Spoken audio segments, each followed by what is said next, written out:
Hi சகோஸ், வீட்டில் சப்பாத்தி மீந்து போச்சா கவலையே வேணாம். சிம்பிளாக இந்த மாதிரி ஒன்று பண்ணிடலாம். எண்ணெய் வச்சு சீரகம் போட்டு தாளித்து அதில் நல்லா ஒரு பெரிய வெங்காயம், அந்த வெங்காயத்தை நல்லா வதக்கணும். வெங்காயம் நல்லா வதங்கிடுச்சு. அதில் ஒரு சின்ன தக்காளி அதை போட்டு வெங்காயம் தக்காளி நல்லா வதங்குற அளவுக்கு லைட்டாக வதக்கி விடணும். இந்த டிஷ்ஷுக்கு தேவையான உப்பு, வீட்டு மிளகாப்பொடி, ஸ்பெஷலாலாம் ஒன்றும் இல்லை, வீட்டு மிளகாப்பொடியை போட்டு கொஞ்சம் லைட்டாக நல்லா அந்த பொடி நல்லா வேகிற வரைக்கும் நல்லா கிண்டி விடணும். பொடியோட பச்சை வாசம் போகணும்.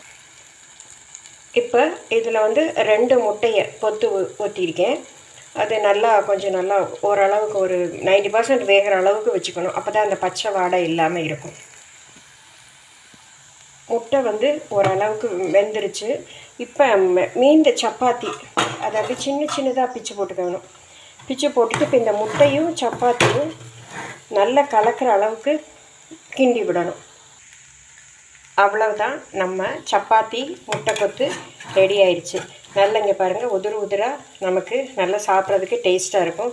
மார்னிங் பிரேக்ஃபாஸ்ட்டாக இருந்தாலும் சரி, நைட்டாக இருந்தாலும் சரி, ரொம்ப டேஸ்டி ஃபுட்டு. நீங்களும் சமைச்சு பார்த்து இது எப்படி இருக்குன்னு சொல்லுங்கள். தேங்க்யூ.